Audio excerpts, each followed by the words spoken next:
Okay. So welcome everybody. It's good to see you all again. And yeah, I thought maybe what might be quite nice would be to, I don't think we can completely ignore what's been happening in 2020 and going into 2021, even though we might like to try and ignore it. So I thought maybe, you know, this is quite a nice opportunity for us all when we get together to just have a bit of a chat and just be able to, you know, there's like-minded people on the call, to just see if there's anything that people want to share. Although 2020, I know for a lot of people has been quite difficult, and I must admit I've had some difficult times too. On the whole, though, I learned quite a lot from 2020. So I'm a big believer in harvesting the good stuff, letting go of the difficult stuff, and sort of having a sort of looking forward with fresh eyes. So I thought it might be nice, because this is an opportunity for us all to get together and talk with like-minded people. So maybe just share a bit of that today, if people were open to that idea. Otherwise, I will talk about it. I'll talk about my experience. But yeah, just sort of do a bit of a check-in and see how are people feeling. You know, some of us are locked down. I think most of us have some version of a lockdown or some restrictions. So we're having to be quite resourceful and amuse ourselves and get to know ourselves quite well. So yeah, does anybody want to share about that?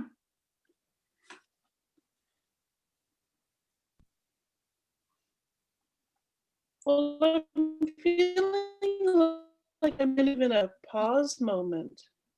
2020 is done, and 2021 doesn't feel like it started yet. It feels like I got rid of a whole bunch of stuff, which is good. And it's kind of chop wood, carry water for now until the next thing comes up. Yeah, well, you know, for me personally, New Year's Eve was quite a weird one, because normally I'd be sort of, hey, new year, fresh start.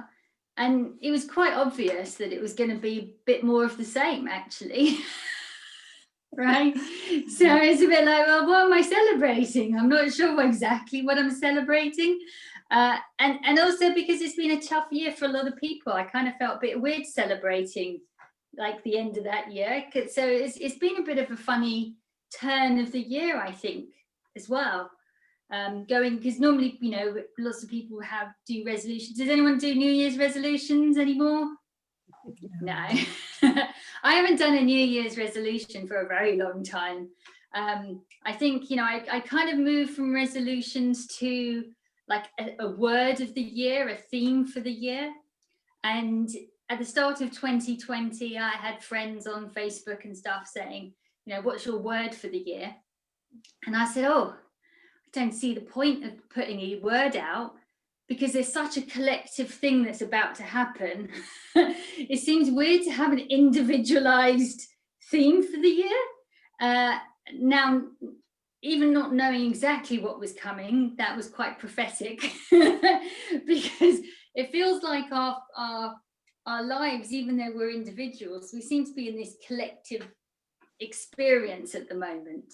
And so yeah, even 2021, it feels like, normally I'm a naturally enthusiastic, optimistic person anyway, and I am optimistic. I had actually had some really great experiences in 2020, but at the same time, it kind of feels weird to have individualized goals for 2021. It kind of feels weird. Does anyone else feel like that? Or does anyone have some big goals for this year? No, I don't have any big goals for this year. No big goals, but I do have my words. Okay. Last year I had resilient. Which, that's a great one for 2020. It ended up being pretty prophetic. And this year it's more of a little sentence. It's cherish and thrive. Oh, lovely. Yeah, no, that's wonderful. Well, funnily enough, last year when I said there's no point in having individualized like words, the reason I said that is that we felt there was some like global themes, and one of them was strength. So one of them was actually, yeah, that was a global theme with strength, and strength and resilience obviously go really well together. And so, yeah, there has been some global themes, and one of the other themes I sort of picked up on early in 2020 had been the idea that we have to choose a side between love and fear in 2020. We were being asked to choose, and if we decided that we were on the side of love, then we were being asked to put that into action, to prove that in the form of action. So I had a theme for 2020, right at the beginning of the year, was the theme of love in action, meaning that if you're committed to it, you've got to start showing up and being part of that love in action. And I still feel that's part of 2021. I feel like 2020 and 2021 are annexed. They're not separate at all. They feel very much like a continuation. So it is kind of, and also I think, you know, resilience obviously is in there too. But also, you know, I don't know if people have heard of I don't know if people have heard of this, but I talk about it as if everybody knows this already. But have you heard that 2020 is the start of the great suffering leading to the great awakening? Yeah. Has anyone heard that? Yeah. Yeah. Okay. So I kind of knew in 2020 that the great suffering was going to start, but the way that it started, I assumed it was climate catastrophe. I thought, you know, with the fires in Australia, I thought, oh my goodness, we're all going to be suffering from that. I had no idea it was COVID. I didn't bother to ask specifics on it. But I think 2021 is actually going to be a year where a lot of people are going to be asking themselves, from the suffering, is there more to life than this? And I think that question is a really big, important question. So if you're a light worker, or if you want to be helping or healing, or you're an artist, or whatever form of service you're in, being able to help people answer that question is going to become really important, I think, this year. So yeah, has anyone else got any thoughts about 2021? You want to share? Good or bad? There is no good or bad. It's just experience, so it's okay. I just feel like I've let go of so much that I don't know where my next step is. It's like I've let go of a whole bunch of things, and so it's who am I now? And where do I go from here? Yeah. And those are two great questions. You know, those are two great questions. I really like the phrase, your life becomes an answer to the questions that you ask. And, you know, cultivating a habit of asking some of these really big questions is really great. You don't have to have the answer straight away. But, you know, in spiritual terms, you know, I mean, I think I've even heard Deepak Chopra talking about this recently. I mean, he's so prolific, you can't keep up with him. I don't know if like he's got some Duracell batteries hiding somewhere in him, but he's been really prolific in the last 5 years. But he talks about it, and one of you know, this is a very old question in one sense, and that is, you know, who am I, you know, or who am I becoming?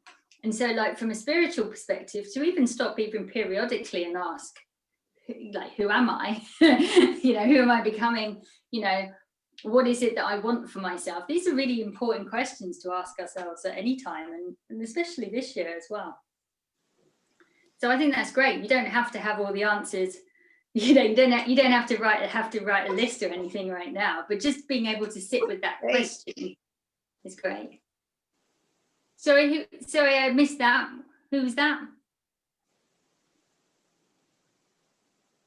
Does someone want to say something there? No, okay.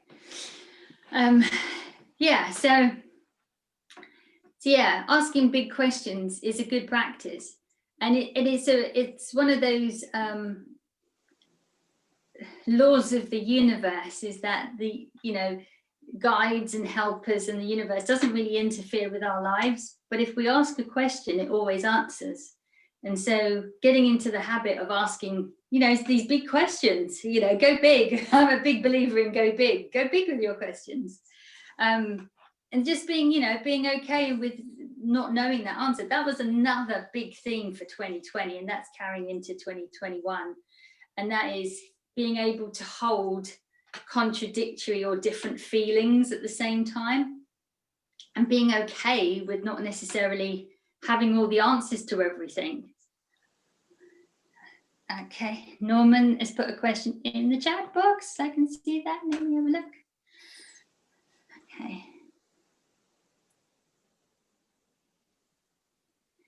So Norman's asked the question, or if you are implying that this year something exceptional will happen, then you are assuming there is someone or something pulling our strings. No, not pulling our strings, but there are certain things that do occur globally and energetically. And if you're into astrology, then you would say this is coming of the age of Aquarius. And in spiritual terms, a lot of people have been talking about the age of Aquarius. People have been talking about energy shifts from 3D, three-dimensional realities, into five-dimensional realities for a long time. So it depends on sort of a perspective, but there's a general feeling amongst those who are sensitive to energies that there is something is changing. There's a change in energetic frequency. And another way of saying that is that we're all part of a collective consciousness. We're all part of energy. And as we change and as we grow, evolve and develop, the consciousness changes. And so things change. Sort of, Norman, the way you asked that question, it kind of inferred that you think that God is playing us like puppets, but he's not quite like that. It's more the fact that some things are still outside of all of our understanding, but we're evolving creatures, we're human race, we're part of nature, and we evolve as well. And as we evolve, things change, energy changes, and those of us who chat to guides in the universe and other things, other people and entities in spirit, we have a conversation and we ask what's going on, and they say, oh, well, this is what's coming up, and they tell us because they don't have time and space in a linear way that we do, so they can see it. So we ask a question and they answer.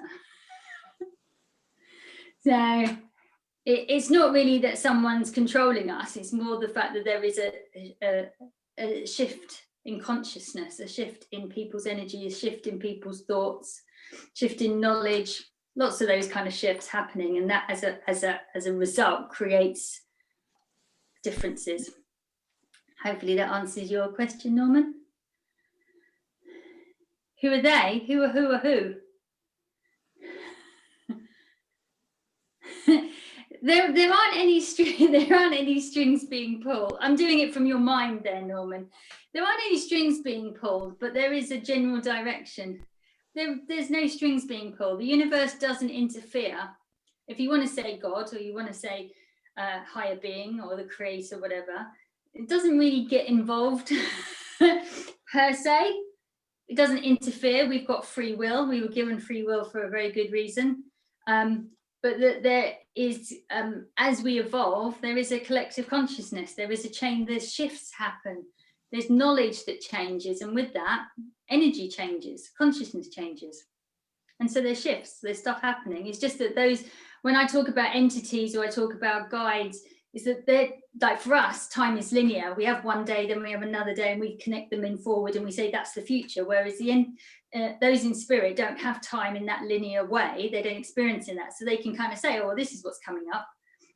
Some people might say, from a quantum physics point of view, time happens simultaneously. So in that point of view, there isn't any future anyway. Okay. So Does anyone else have any other comments about 2020, 2021? Or does anyone have any questions? I always offer this as an opportunity to ask any burning questions that you may have on anything.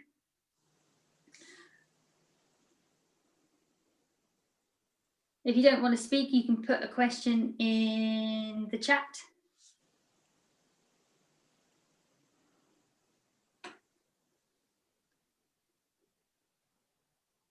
Okay.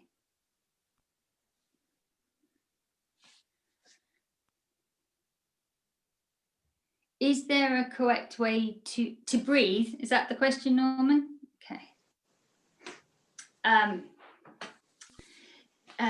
A correct way to breathe. I love the way you phrase things, Norman. Okay, so there are many ways to breathe. The most important thing is that you are breathing. So if you're breathing, that's correct. So I would say that. But there are lots of traditions and there are lots of healing modalities that have suggested ways to breathe for optimal health. There are ways to breathe to relax your nervous system, to de-stress, and then there are ways to breathe to be more grounded. There are ways to breathe to be more, like in some traditions, you kind of hyperventilate a little bit to sort of increase the vibration and get a bit more lightheaded and then be a bit more open and susceptible. So there's those kind of breaths as well. There are actually lots of kinds of breaths, depending on what you want to do with the breath. You know, the breath is an access point for health, especially. So there's lots of ways. So I wouldn't say there's a correct way, but if you wanted it for general health, then the most basic, most generally agreed upon way to breathe for health is to breathe deeply and slowly and in a balanced way. So some people, like in quantum touch, we count in for the count of 4 and out for the count of 4. In other traditions, people count in for the count of 5, out to the count of 5, 6. People, you know, the numbers are up to different traditions. But we just have like a balanced breath. And the key thing, if you want to relax, and relaxation is key to health. Why? Because when you're in a stress response, your body can't repair. And it doesn't function properly and optimally when you're in a stress mechanism. So the breathing slowly, deeply into your diaphragm, so you can actually see your stomach move in and out. That's the key part of healthy breathing. Rather than breathing up here, which you would call shallow breathing, you breathe into your belly. So some people call it belly breath, some people call it diaphragm breath into your diaphragm. But the key thing is to breathe like slowly and deeply in a relaxed way, because when you're breathing in a relaxed way, you're not shallow breathing, it signals to the body, I'm safe. And when you're safe, your body will be able to work optimally, be able to repair. You know, when you're stressed, it turns off your digestive system, certain parts of your brain switch off because it just uses the things it needs for survival. So when you breathe slowly, and even if you smile while you breathe, I was in my meditation today and a smile came up very naturally. And I was thinking, oh, this feels so nice. And I was like, yeah, you know what? That smile while you're breathing is actually as well, because you have different parts of your vagus nerve. The vagus nerve comes down your brainstem, goes to major organs, and on the other side, it comes to your face. So you can smile. And smiling is also very important for health. So hopefully that answers your question. That's kind of the generalized idea. So it's just belly breaths rather than shallow breathing and slow breathing to slow the system down into a nice relaxed state. And I've seen a lot about breathing through the nose lately. It's better to breathe through the nose than into your mouth. Yeah. Huge advantages of breathing in your nose. Can you say some more about that? Well, somebody I've been watching on YouTube, whose name I can't remember at the moment, but he's talking about you know, because of, you know, my mind has gone blank, but you know, I know that it's better to breathe through your nose because the air is more filtered. It's cleaner going into your lungs. Your noses are designed to take, you know, they're like a conch shell that twists round, and so the air is all processed in your on the way to your lungs. And what is it? Oxytocin? Is it no oxytocin? Yeah, I can't remember, yeah. but something that's a relaxant is Yes. produced in your nose and not when you're breathing through your mouth. And also about humming, you know, humming produces this special relaxing whatever Yeah, it is. absolutely. So, Yeah.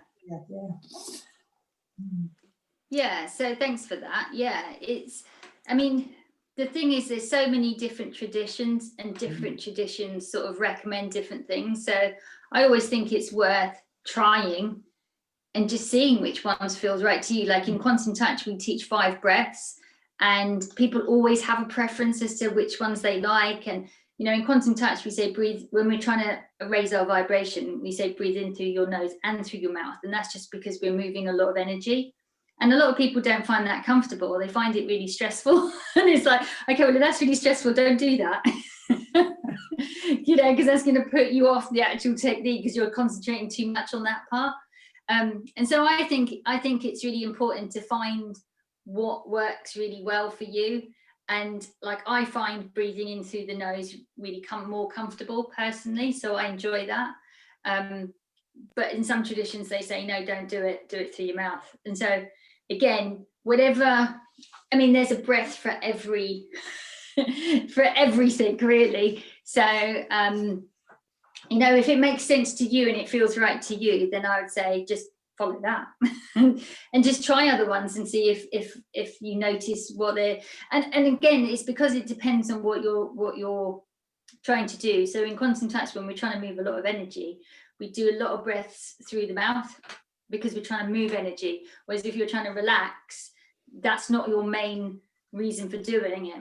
And when you do it for pre-meditation, so I learned transcendental meditation. Has anyone else learned transcendental meditation? Yes. Yeah. So you do a yoga routine. It's quite a light yoga routine, and then you do pranayama, which is the breathing, and you go through in alternative nostrils. And so you do alternative nostril breathing, and then you go into your meditation. And that again is for a different reason. So there is so much available. Okay, so did I see another question in the chat box? Let me see.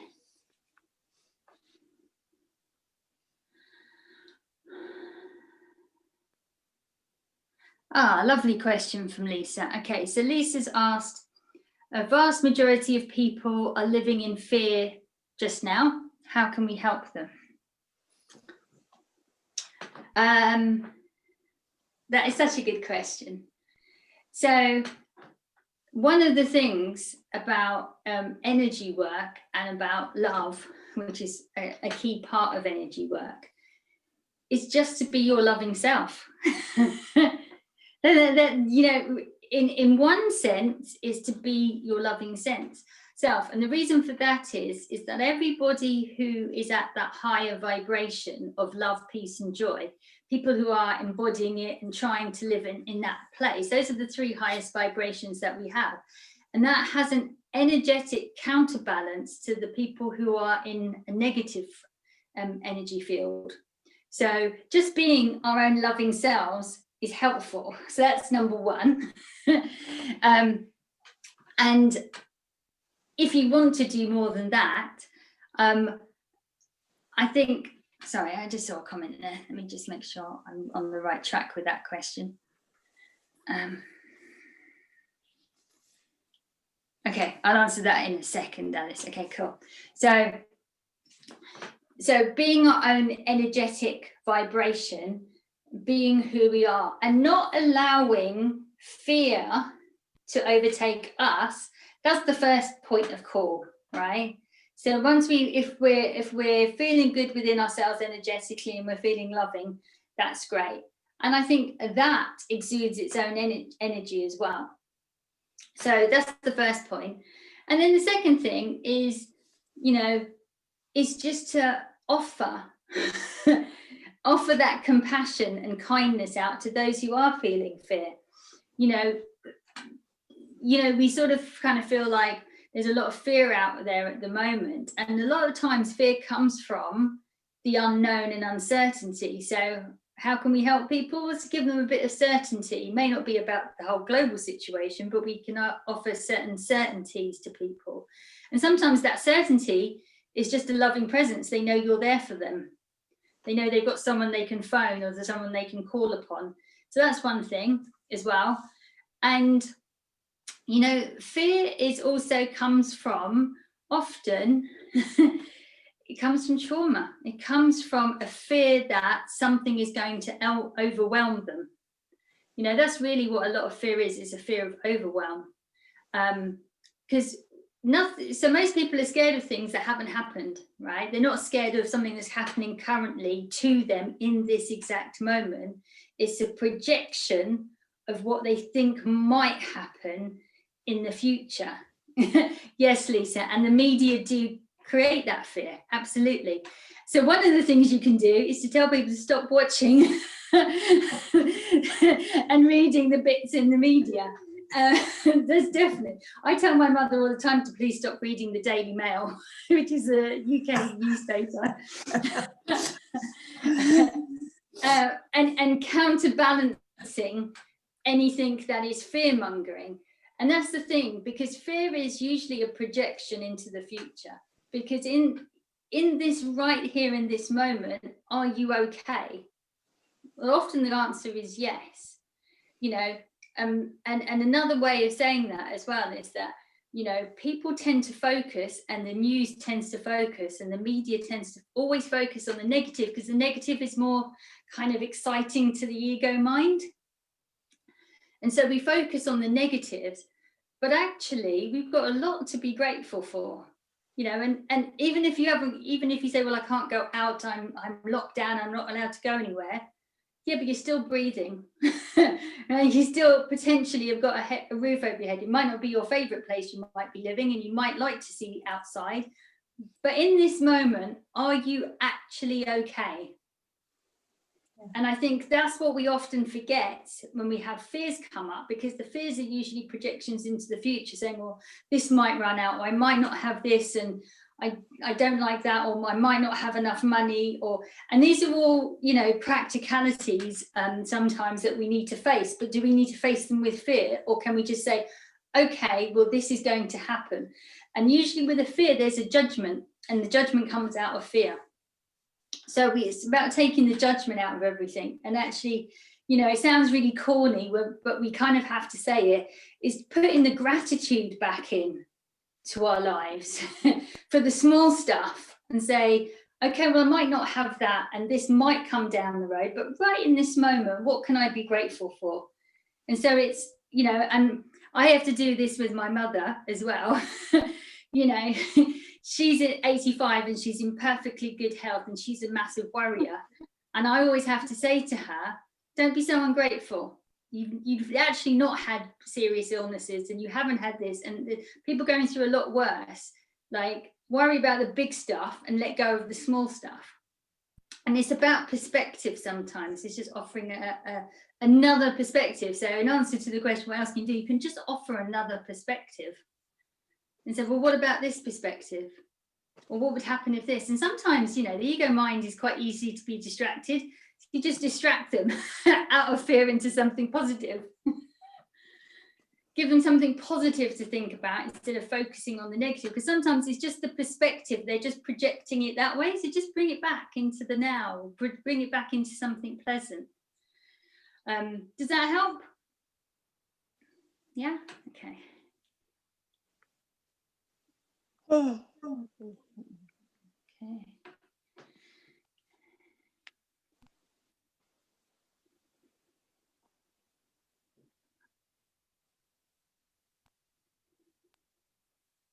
Okay, yeah. So Alice, you okay for me to read out the question?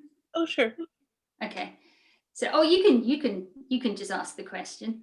Your microphone's on.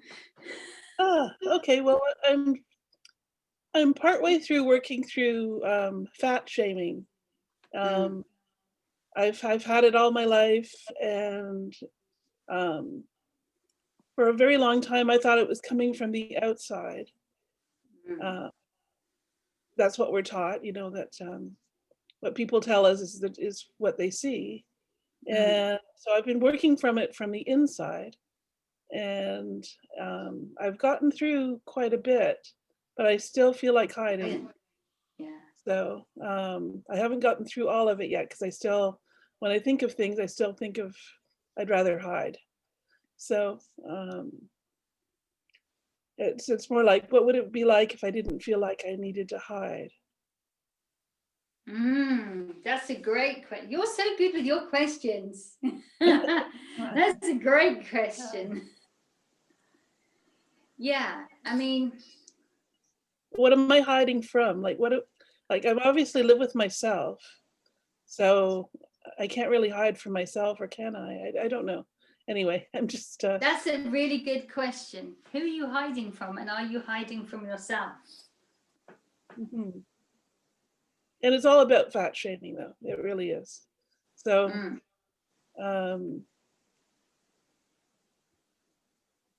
yeah, I'm not sure where to go from where I am, because I've gotten rid of quite a bit of it, but it's still there. It's still so what bit do you feel is still in place? The judgment, or the fear that yeah, I guess the fear of judgment, I guess, is the big thing, or almost feeling like I have to, because I've lived on this remote island for a long time. A lot of people haven't seen me about below the neck for quite a long time. So, like, if I made a video or something else, they would see who I really was, and it's almost like coming out. So yeah, you just said, yeah, so Lisa made a point, and on the chat box there, and I think it's a very relevant point based on what you said there as well. And that is, you said if people could see this bottom half, they could see who I really was. Right. Can you see what's implicit in that? No. What's implied in that? Well, there's a lot of judgment, but yeah. And is it based on, you said who I really am? Is your physical body who you really are? Is that the most important part of you? I think that, well, that's what other people see, though. Or do they see who I really am beyond my physical body? I don't know. Well, so this is the thing. We often feel judged on our physicality as if that's what everybody sees. And yeah, some people are massively based on and only see the physical, but there's a large majority of people who don't just focus on the physical. Like, literally, my husband doesn't know if I'm wearing glasses or not wearing glasses, if my hair is short or long, if I put on weight or not put on weight. And I live with him, and he doesn't care about my physicality whatsoever. Like, I could literally just like have plastic surgery and he wouldn't even notice. And I'm kind of the same. I don't really notice people's physicality. It's not important to me because I don't think of it as kind of important, and therefore I don't really, that's not the first thing I notice about somebody, therefore it's not something that I sort of consider, I would never judge somebody on what they look like. And I worked in fashion for 16 years. You would think I would, but I don't at all. And this is the thing, it's the world may be obsessed by the physical, right? And they are, Instagram and models and TV, and they might be mesmerized by it, but just because they're mesmerized by it doesn't make it to be the most important thing about us. right? What's important is how do you feel on a health level. Your body is here to function for your own enjoyment. That's all. The reason you were given a body, let's just ask, was the body given? Why do we even have bodies? why do we have bodies? Why is a body given to us, right? We're a soul, and we've got a mind, and we've got a body. We've got 3 parts. Why do we have a body? To get to experience the Yeah, density it's just here of to experience stuff. We're just given a body so we can experience stuff. We're given senses, eyes, ears, nose, mouth, taste, touch, so we can experience stuff. That's the only reason we've got one.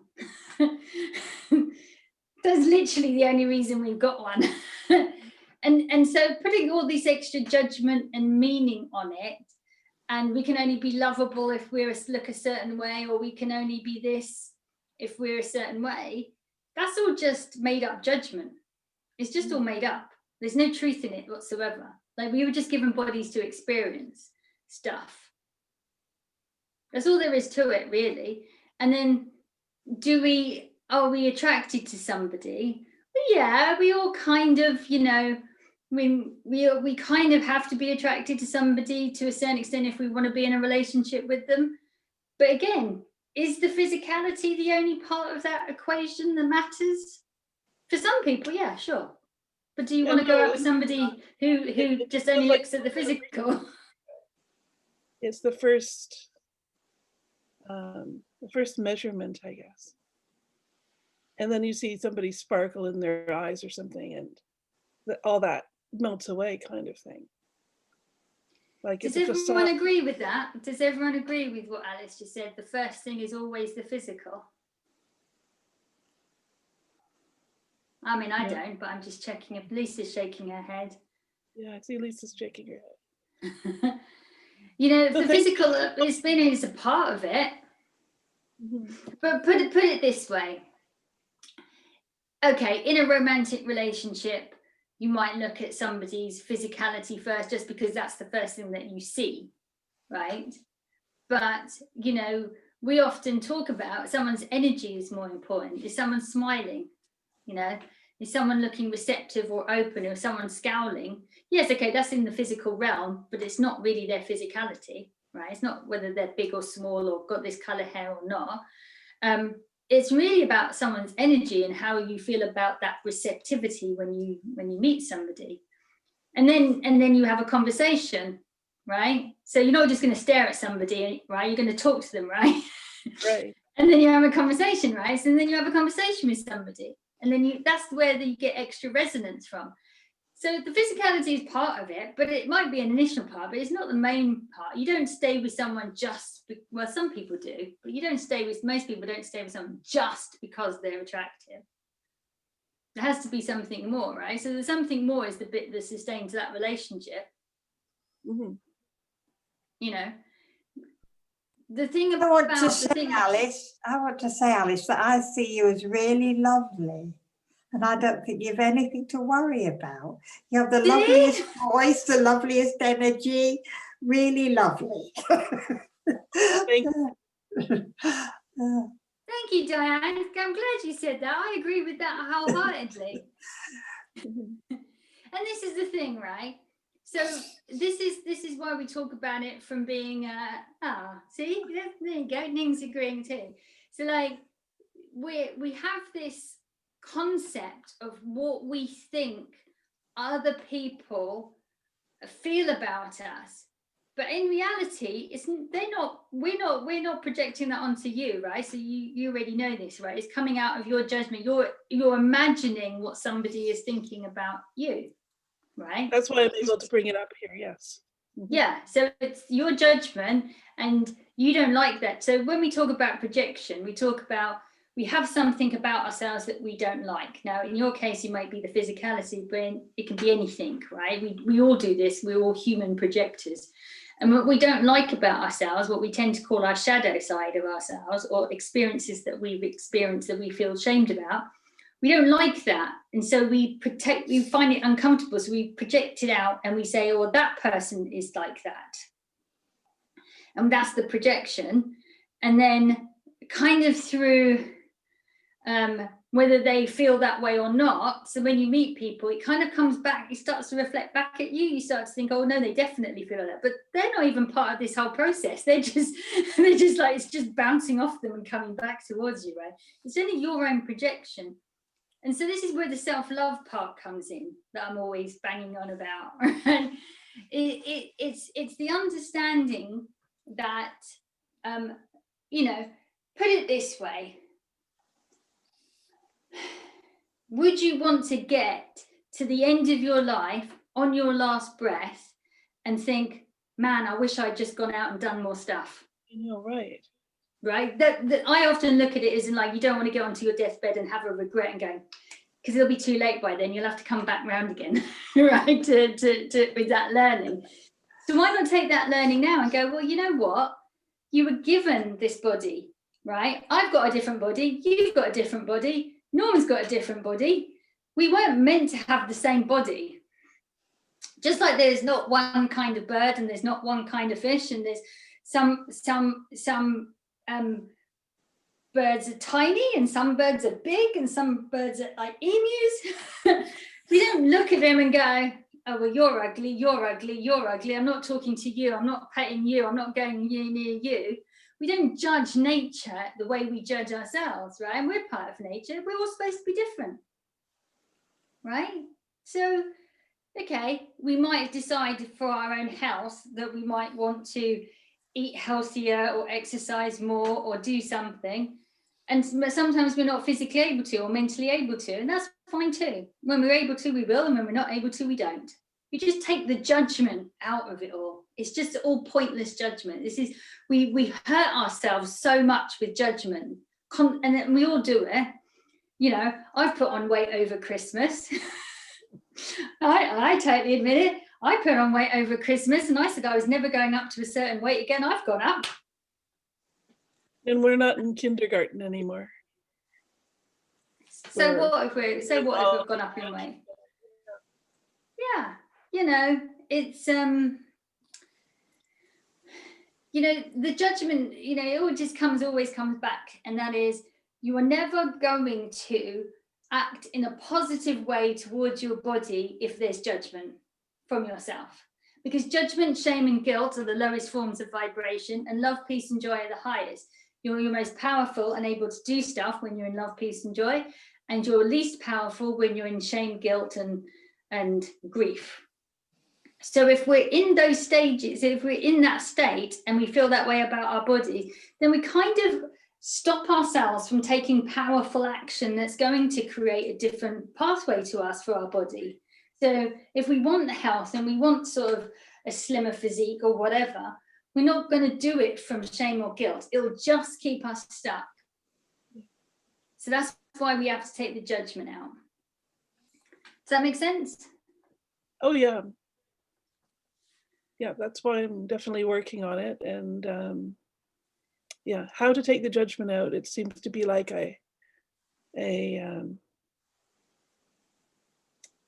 just a snap reaction. Like it's almost unconscious. And I have to go, oh no, you're not, you know. I have to really just keep working at it, I guess. So it is practice. And what I'll say is, there was this thing I heard a long time ago. It's probably 10 years back, but I always thought it was quite a clever idea.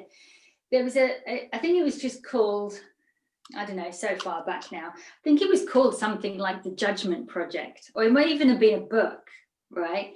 And all they suggested you do is you take a piece of jewelry, or you take a rubber band, or you take something that's easy to take off your wrist. Yeah. And every time you judge something, you take it off and you put it on the other side. And then every time you judge it, you take it off and you put it on, to just show you how often you judge. Yeah. Okay. And well, that go on. That might be something to try. Yeah, for sure. Yeah. And the reason is just to make you aware of how often, just to bring that awareness in of how often we judge ourselves. Or to catch it early. Yeah, so you can catch it. So you don't let it just pass. So maybe the first time you notice is that, oh, I judge myself. Okay. But instead of feeling bad about that, you say, okay, I noticed that I judged myself. And then you can counteract that. Okay, but I judge myself, I'm going to take that back. And then you can change that sentence if you want to. Or you can say, okay, I judge myself this time, but how has that made me feel? Just notice it, use it as an experiment, use it as a tool to change that awareness around. So first of all, you might not catch it. Second time, you might catch it halfway in. By the time you practice this, you'll start to go, oh, I can hear myself almost saying it now, and you can catch it before you even think it. So it is a bit of a practice, but the first point of call is awareness. So if you don't know you're saying it to yourself, you let them all slide. Right? So that's why I think that's quite a good thing, is to use every time you notice it, you take it off. And so like you have to make that commitment to practice the noticing. That and having a nice talk with my dad and saying, no, we're not talking about weight anymore. I know you love me and you're concerned about my health, but it's not helping. So yeah, I'll have a nice little talk with him too.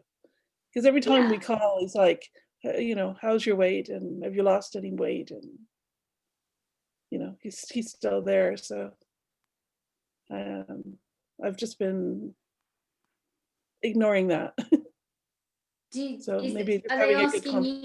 Are they asking you because they think that's important to you, and that's a conversation point that they're showing that they care, and that's why they're asking? Or do you think that's not? I don't think so. No. Yeah, no. Okay. It's just been like that since. Okay. Yeah. So then you can just say to someone, yeah, thank you for your concern, but this is not a subject that I want to talk about. That's a boundary issue. That's a boundary issue, right? Just saying, hey, thank you for your concern, but if I have anything I wish to talk about on this subject, I'll let you know. You take your cue from me. Otherwise, that's not my main focus right now. That's it. Okay. Hopefully someone else has something they want to explore. Okay, does anyone have any other? Oh, I can see some things in the chat box, but I think those were.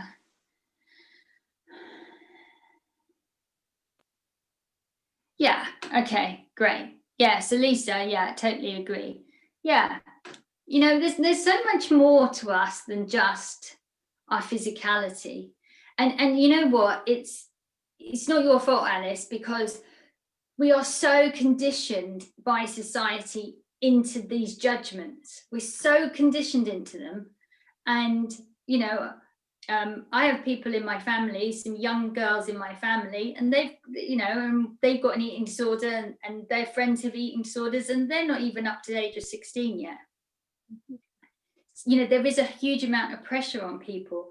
And this is the thing I found, we'll end on this bit, and that is just, we put so much pressure onto the physicality of everything, but that really isn't the most powerful part of us. It's just the experiencing part of us. Our minds are more powerful than our bodies, and our spirit is more powerful than our minds. When we focus on the physicality, we kind of like push aside some, the really more important stuff, the more interesting stuff about ourselves. And when we focus on that, then that becomes what other people focus on as well, right? And it seems such a shame, because there's so much more to us to offer this world above.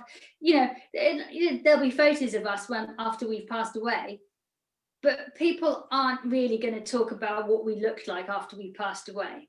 And would we really want them to? Right? What would we want people to think about us after we've gone? Now, whether that person was a nice person, or she was a great artist, or she was this, or she contributed in this way. Over time, nobody cares what the physicality is about, unless that is your profession and that is what you're focusing on. You are a model, and that is the only thing you care about, and that would be a different matter. But most of us aren't in that area of things. And I'm going to say this one thing as well, very, very quickly. I was watching 2 documentaries on Whitney Houston the other day. They just happened to be, I recorded one and I watched one. And you would look at her and you would say, she is beautiful, she's got everything going for her, and she's so talented. And you would be right. But it didn't really matter, all of that, because she actually was traumatized and she never got any help, and she was lonely in her own life, and then she therefore became addicted to drugs and a very poor relationship, and we all know what happened, right?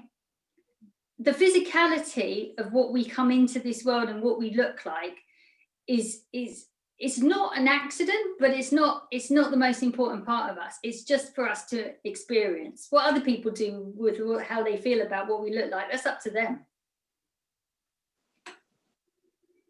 But it doesn't mean anything about our potential. It has no impact on what we're capable of, who we are, what we can achieve, what we're here on this earth to contribute to. It's kind of like I always think of it as the least interesting thing.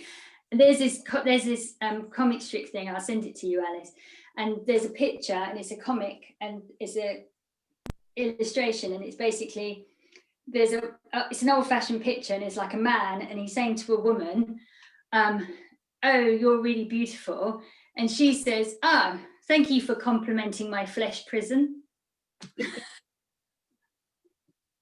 And I really love that. I was like, that's how I feel when someone says, "Oh, you look really pretty." I'm like, "You're right, thanks." I did make an effort, but you know, this is the best I came up with. It's only a bit of flesh.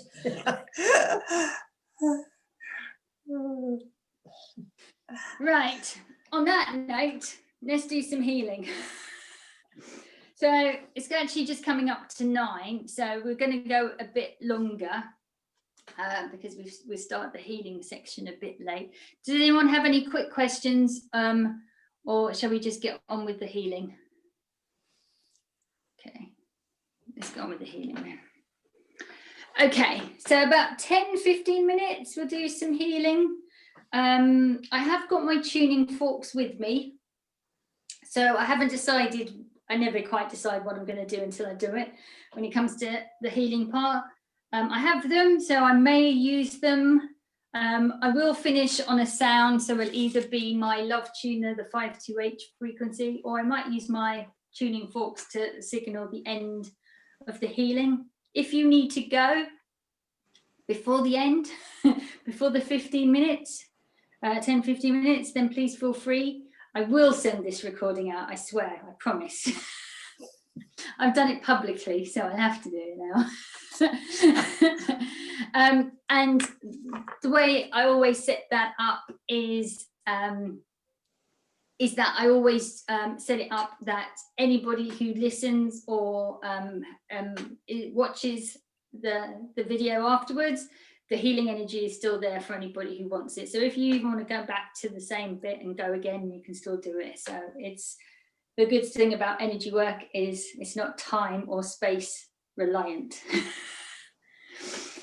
Okay, so the key thing for all of you guys is you need to set an intention for what you want from the healing. I will set intentions as well, but you need to know what you want from the healing.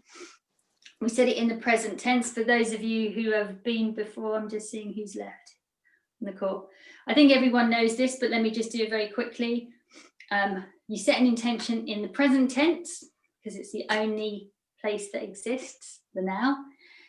Positively stated, so when you're setting your own intention, what is it that you want for yourself? What do you want to experience? And that's it, really. Positively stated, present tense. And yeah, eyes closed or relaxed as you wish. I will have my eyes closed. If I'm going to do any sound healing, I probably will. If I do any vocal sound healing, I will tell you before I do it. I will just make sure everybody is on mute before we start.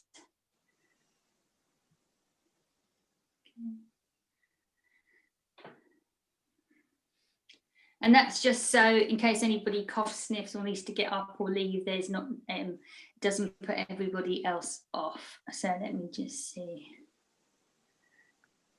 I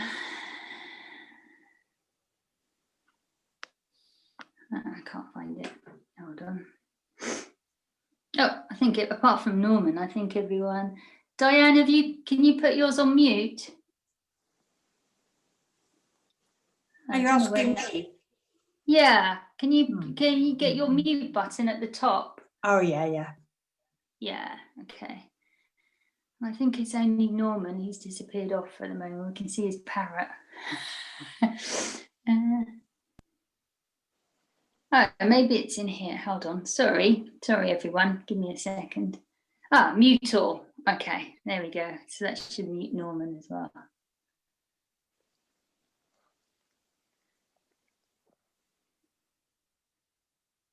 Okay, perfect. Okay, we'll begin.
The healing is going to be coming to an end shortly, and I'm going to blow 528 frequency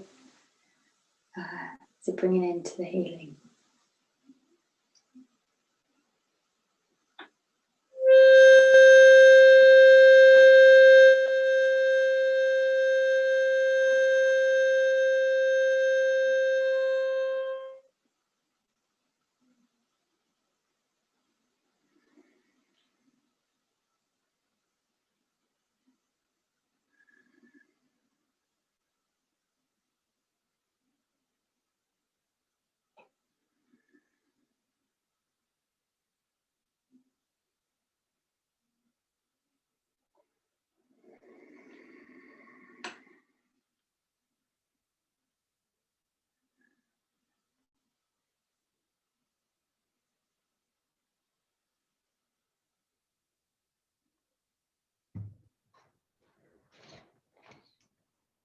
Okay, so that's the end of the healing part.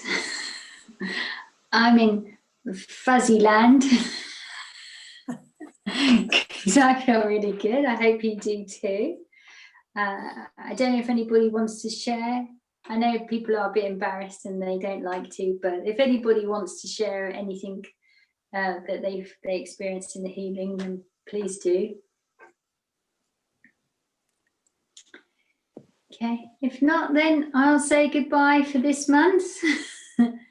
It was lovely seeing you all. I do intend, like, there's a lot of changes going on with my website at the moment. That's where I'm focused, just to get it all new and up to date. But I'll be going to be starting to run my own classes, and I think I'm going to be starting with growing your intuition and my meditation technique. So that's probably the first two that I will be offering, but I guess you guys are all on the newsletter, so you'll get the updates and what new classes are coming about if anyone's interested in them. But otherwise, I will see you for the next month, hopefully. Hopefully you've enjoyed today's call. And yeah, unless there's any questions or any comments, I'll see you next month. Yes, thank you. Thank you. Bye. You're welcome.